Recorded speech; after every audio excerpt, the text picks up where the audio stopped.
Hello,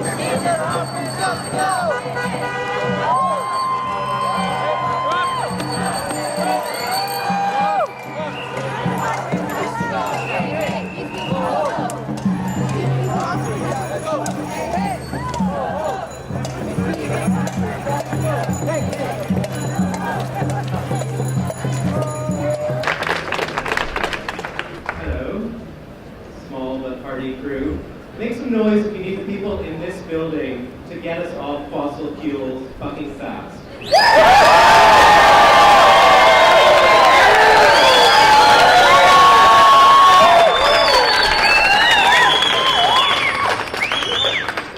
Make some noise if you're going to commit some serious energy to booting them out of office if they don't do that.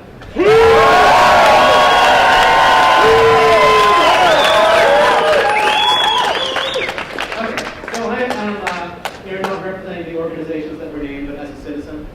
And I want to talk to you about what we can do as citizens, watching the dominant institutions of our society trudge on with business as usual in the face of the clearest evidence imaginable that business as usual is destroying our future. I want to start by acknowledging that we're on Treaty 6 territory. All of us who are settlers in Edmonton and Alberta are beneficiaries of this peace and friendship treaty, as well as that with Treaty 8 and other Indigenous peoples. Recognizing and honoring our treaty relationships, including at events like this one, are a crucial part of dealing with the legacies of environmental destruction and environmental injustice that we have inherited and that we need to devote all of our energy to healing.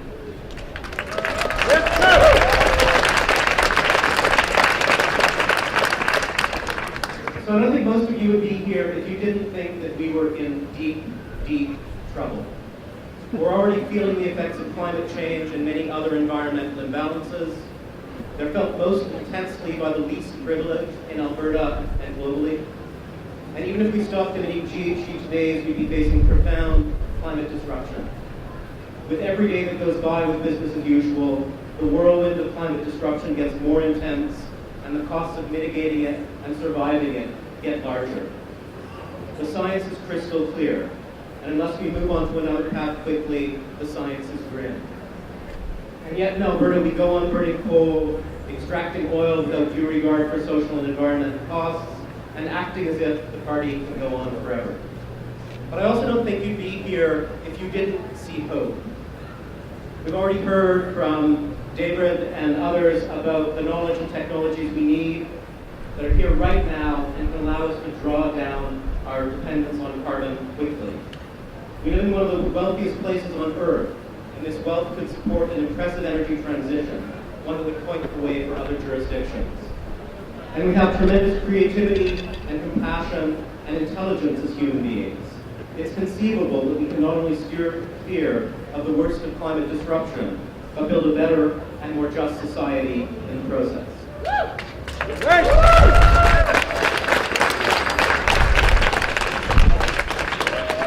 So what do we do? What do we do? We support the politicians and leaders who are trying to move us onto a path of climate sanity. We do this with our votes, we do this with our letters, our energy, our bodies at rallies, and in the galleries of legislatures. I'd say in passing that you do this when an energy transition plan comes before Edmonton City Council this fall. That actually is a pretty impressive document, all things considered. It's going to propose that the city spend $20 or $30 million a year transitioning off carbon quickly. And your bodies and council chambers will help to get that passed. It matters.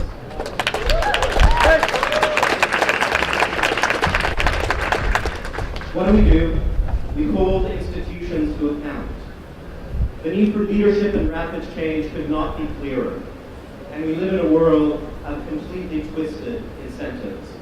If you're a politician, just about everything pushes you to worry about the next poll and the next election and the views of the powerful in your ear and fund your campaigns. If you're a corporate leader, almost everything pushes you to worry about your profits this month, this year, maybe this decade, but it's cheaper to spew carbon than to stop it. So we need to make business as usual costly for those in positions of power.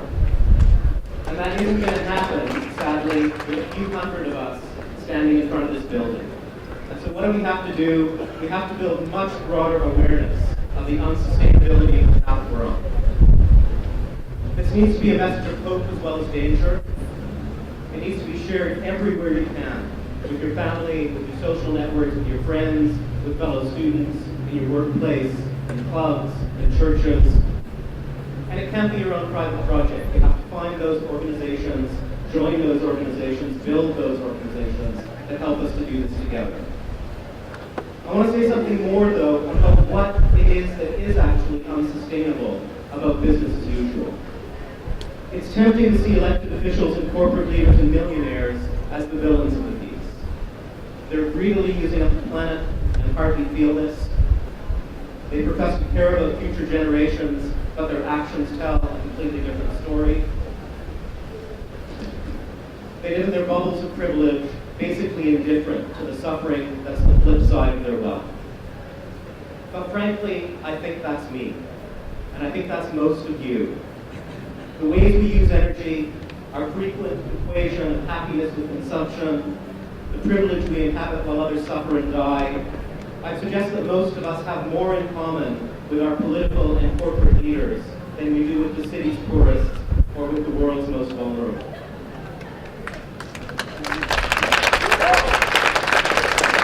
I'm not saying this to make us feel guilty. Our guilt is completely unhelpful. I'm saying this because it reminds us of how much needs to change if we're to reorient our society toward a future that's worth working for and worth hoping for. It follows for me that if we're not working for social justice, we're not working for environmental sustainability.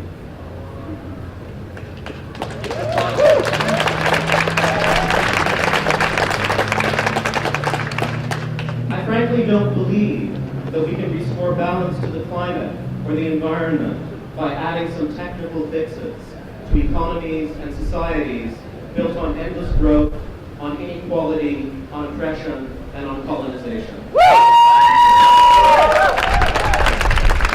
Nor can we even understand the damage we're doing to the environment, or understand the dynamics of the systems we live in, until we create communities in which all members have voice and have power.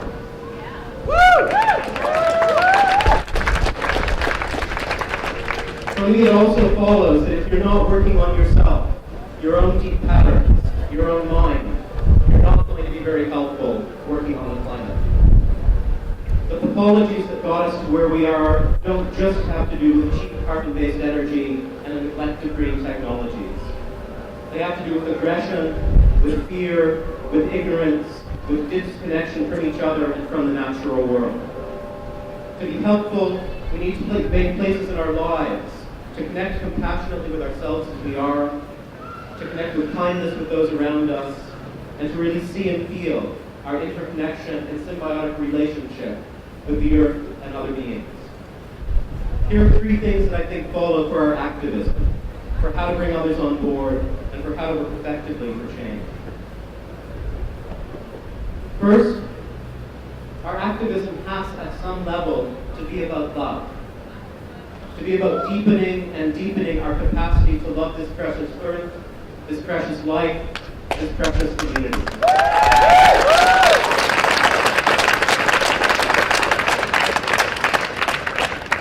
Second, our activism has to give pride a place of pleasure and to joy. You applaud that too.